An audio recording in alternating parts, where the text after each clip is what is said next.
ઉજ્જૈનમાં મહાકાલ મંદિરના ગર્ભગૃહમાં લાગી આગ. પૂજારી સહિત 13 લોકો દાઝ્યા. ભસ્મ આરતી વખતે ગુલાલ ઉડાડતા આગ લાગી. આગની ઘટનાને લઈને અપાયા તપાસના આદેશ.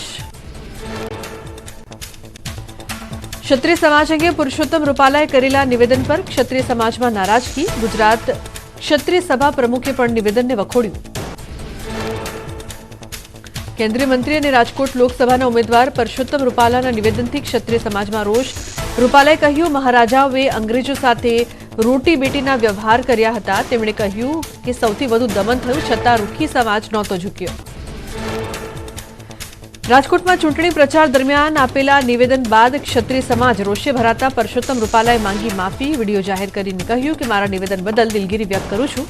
કોઈની લાગણી દુભાઈ હોય તો માફી માંગુ છું. પરસોત્તમ રૂપાલાના ક્ષત્રિય સમાજને લઈને આપેલા નિવેદનથી રાજપૂત સમાજે કરી નિંદા. રાજપૂત સમાજના અગ્રણી મહેશ રાજપૂતે પરસોત્તમ રૂપાલાના નિવેદન પર આપી પ્રતિક્રિયા. ભાજપે લોકસભાના ઉમેદવારોની વધુ એક યાદી જાહેર કરી. મહેસાણા બેઠક પર હરિભાઈ પટેલનું નામ જાહેર કરાયું. સાબરકાંઠાના શોભનાબેન બારૈયાનું નામ જાહેર કરાયું. ભાજપે જાહેર કર્યા ગુજરાતના 6 ઉમેદવારોના નામ. વડોદરાથી ડોક્ટર હેમાંગ જોશી, સાબરકાંઠાથી શોભનાબેન બારૈયા, અમરેલીથી ભરત સુતરિયાને ટિકિટ અપાઈ. મહેસાણાથી હરિભાઈ પટેલ અને સુરેન્દ્રનગરથી ચંદુભાઈ શિહોરા લડશે ચૂંટણી. જૂનાગઢથી રાજેશ ચુડાસમા રિપીટ કરાયા. જૂનાગઢ બેઠક પર ભાજપે રાજેશ ચુડાસમાનું નામ જાહેર કરતા સમર્થકોમાં ભારે ઉત્સાહ. રાજેશ ચુડાસમાનું નામ રિપીટ કરાતા સમર્થકોએ ફટાકડા ફોડી ડીજે સાથે કરી ઉજવણી.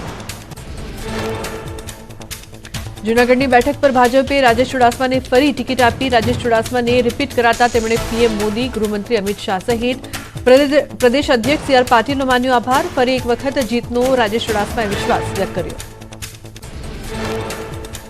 મહેસાણાથી હરિભાઈ પટેલને ભાજપે જાહેર કર્યા લોકસભા ચૂંટણી માટેના ઉમેદવાર. પરિવાર સહિત કાર્યાલય પર ખુશીનો માહોલ. કાર્યાલય પર કાર્યકર્તાઓએ ફટાકડા ફોડી ઉજવણી કરી. સુરેન્દ્રનગરમાં ભાજપના લોકસભાના ઉમેદવાર તરીકે ચંદુભાઈ સિહોરાની પસંદગી. મોરબી જિલ્લા પંચાયતના પૂર્વ પ્રમુખ છે ચંદુભાઈ સિહોરા. ચંદુભાઈને ટિકિટ મળતા તેઓએ પીએમ મોદીનો માન્યો આભાર. વડોદરામાં ભાજપના ઉમેદવાર તરીકે હેમાંગ જોશીનું નામ જાહેર. પ્રથમવાર લોકસભા ચૂંટણી માટે યુવા ઉમેદવારની પસંદગી. નામ જાહેર થતાં જ શહેર ભાજપ દ્વારા ફટાકડા ફોડીને ઉજવણી.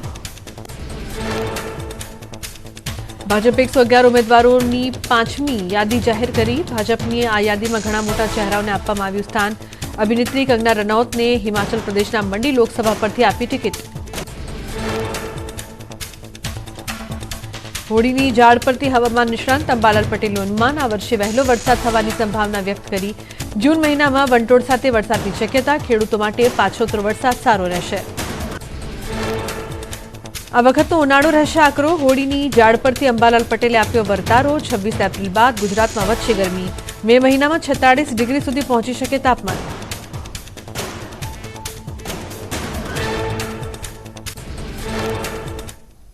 તો હવે વાત કરીશું હોળીના રંગોની રમઝટની.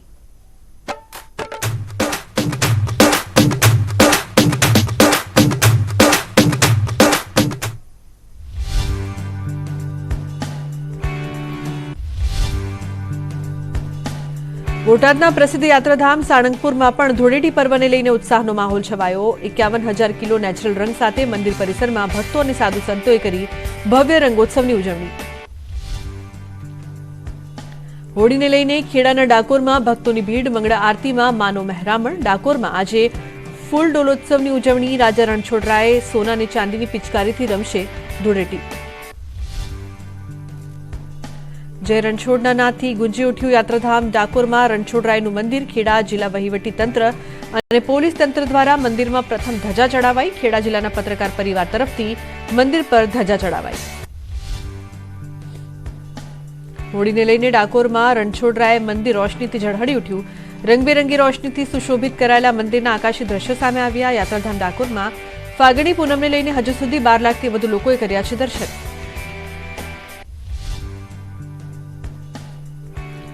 ડાકોરમાં ફાગણી પૂનમની ધામધૂમથી કરાઈ ઉજવણી. મંદિરના ગર્ભગૃહમાં ગુલાલની છોડ ઉડી. સોના અને ચાંદીની પિચકારીથી ભગવાન પર નખાશે કલર.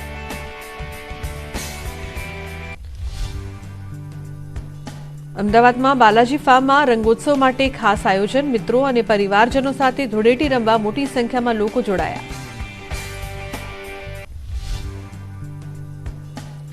અરવલ્લીના શામળાજીમાં આજે રંગોત્સવ, ધૂળેટી નિમિત્તે વહેલી સવારથી ભક્તો ભગવાન શામળિયાના દર્શન માટે ઉમટ્યા. રંગોત્સવ નિમિત્તે નિજ મંદિરને ફૂલોથી સજાવાઈ. જૂનાગઢના દામોદર કુંડમાં કરાઈ રહી છે ધૂળેટીની ઉજવણી. દામોદર કુંડમાં પરંપરાગત રાડ મહોત્સવનું આયોજન. રાડોત્સવમાં ભાગ લેવા મોટી સંખ્યામાં પહોંચ્યા ભક્તો. અમદાવાદમાં ક્લબોમાં ધૂળેટીના દિવસે કરાયું ખાસ આયોજન. શહેરની રાજપથ ક્લબમાં ડીજેના તાલે ધૂળેટીની ઉજવણી. ઉજવણીમાં રેન ડાન્સનું પણ આયોજન. અમદાવાદ વેજલપુરના ધારાસભ્ય અમિત ઠાકરે ભાજપના કાર્યકર્તાઓ સાથે ધૂળેટીની ઉજવણી કરી. કેસરી રંગ સાથે મનાવ્યો ધૂળેટીનો પર્વ. મોટી સંખ્યામાં ભાજપમાં જોડાયેલી બહેનોએ પણ કરી ઉજવણી. જામનગરમાં પણ ધૂળેટીના પર્વની ઉજવણી. લોકો વાજતે ગાજતે રંગોત્સવ રમવા નીકળ્યા. શહેરના વિવિધ વિસ્તારોમાં નાના મોટા સૌ કોઈ અબીલ ગુલાલ સાથે રમતા જોવા મળ્યા.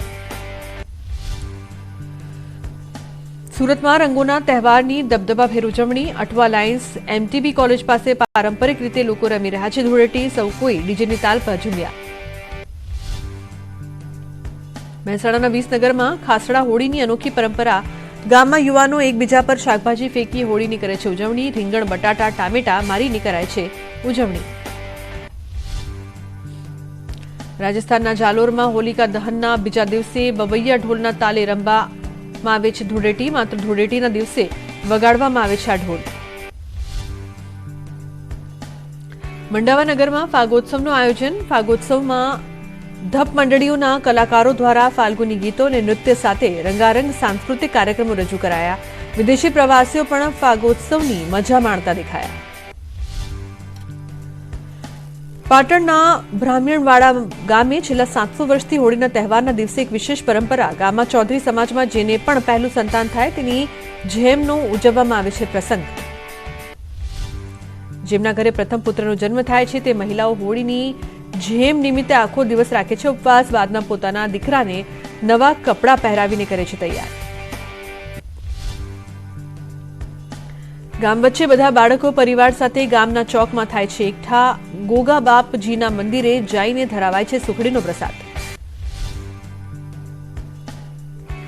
સીઆર પાટીલે કરી હોળીની ઉજવણી. હોલિકા દહનના કાર્યક્રમમાં ભાજપના પ્રદેશ પ્રમુખે આપી હાજરી. શાસ્ત્રોક્ત વિધિ મુજબ વૈદિક હોળી પ્રગટાવી કરી પ્રદક્ષિણા. લોકોને આપી હોળીની શુભકામના.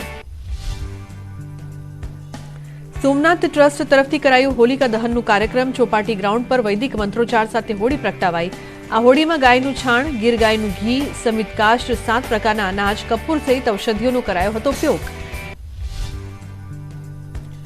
દ્વારકામાં ભાણવડના કાનમેરામાં હોળીનું અનેરું મહત્વ. લોકવાયકા મુજબ અહીં સ્વયં શ્રી કૃષ્ણ ભગવાને પ્રગટાવી હતી હોળી. બરડા ડુંગરની ચોટી પર પ્રગટાવેલી કાનમેરાની હોળીની જ્વાળા દ્વારકાથી પણ દેખાતી હોવાની માન્યતા. રાજકોટમાં રેન ડાન્સ, મુલતાની માટી સાથે રંગોત્સવની ઉજવણી. બબલ્સ સાથે લોકોએ ધૂળેટીની માણી મજા.